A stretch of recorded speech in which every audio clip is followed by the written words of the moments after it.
இன்னைக்கு ஒரு சூப்பரான பிரேக்ஃபாஸ்ட் ரெசிபி ரவா கிச்சடி எப்படி பண்ணலான்னு பார்க்கலாம். இது கல்யாண வீடுகள்லாம் சாப்பிடும்போது ரொம்ப டேஸ்ட்டாக இருக்கும். அதே மாதிரி டேஸ்ட்டு நம்ம வீட்லேயும் பண்ணலாம். அதுக்கு ஃபஸ்ட்டு ஒரு பேனில் 1 டேபிள் ஸ்பூன் அளவுக்கு நெய் சேர்த்துக்கலாம். நெய் நல்லா சூடானதுக்கப்புறமா 1 கப் ரவையை அது கூட சேர்த்து நல்லா வறுத்துடலாம். ரவை நல்லா வறுத்தா தான் உங்களுக்கு கிச்சடி டேஸ்ட்டாக இருக்கும். ஸோ ரவை நல்லா வறுத்துக்கலாம்.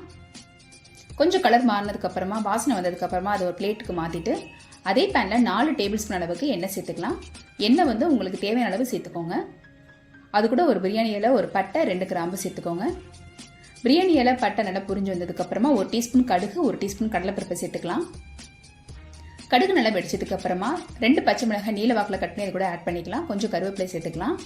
2 மீடியம் சைஸ் பெரிய வெங்காயத்தை பொடி பொடியாக கட் பண்ணி அதையும் அது கூட சேர்த்து நல்லா வதக்கிடலாம். வெங்காயம் நல்லா வதங்கினதுக்கு அப்புறமா 1 டேபிள் ஸ்பூன் அளவுக்கு இஞ்சி பூண்டு பேஸ்ட் சேர்த்துக்கலாம்.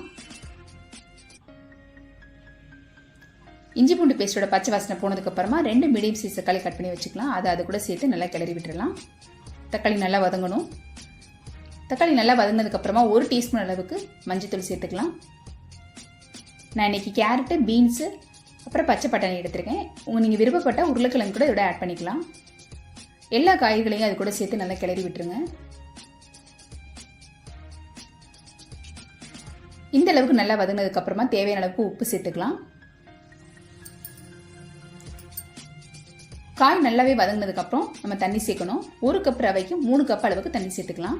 அப்போ தான் உங்களுக்கு கிச்சடி வந்து சாஃப்டாக இருக்கும். ஸோ 3 கப் தண்ணி சேர்த்துட்டு ஒரு 5லேருந்து 10 நிமிஷம் நல்லா மூடி போட்டு கொதிக்க விட்டுருங்க. இப்போ நம்ம சேர்த்துருக்க காய்கறிகளும் நல்லா வெந்துருச்சான்னு பார்க்கணும். ஓரளவுக்கு நல்லா வெந்து வந்தோன்னே நம்ம வறுத்து வச்சுருக்க ரவையை இது கூட சேர்த்து கிளறிடலாம். அடுப்பை லோ ஃப்ளேமில் வச்சுக்கோங்க. அப்போ தான் உங்களுக்கு அந்த ரவை வந்து கட்டிப்படாது.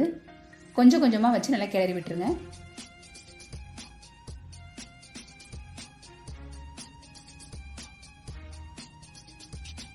அடிப்பிடிக்காதபடி அடுப்பு லோ ஃப்ளேமில் வச்சு நல்லாவே கிளறி விட்டுருங்க.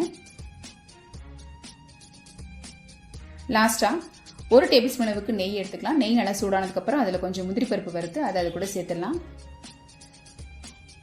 இதையும் சேர்த்து நல்லா கிளறி விட்டிங்கன்னா ஒரு சூப்பரான டேஸ்ட்டோட ரவா கிச்சடி ரெடி.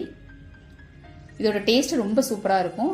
தேங்காய் சட்னியோட வச்சு சாப்பிட்றதுக்கு செம்ம காம்பினேஷனாக இருக்கும். கண்டிப்பாக ட்ரை பண்ணி பாருங்கள். இந்த வீடியோ பிடிச்சிருந்தா லைக் பண்ணுங்கள், கமெண்ட் பண்ணுங்கள். மறக்காமல் நம்ம சேனலை சப்ஸ்கிரைப் பண்ணுங்கள். தேங்க்ஸ் ஃபார் வாட்சிங்.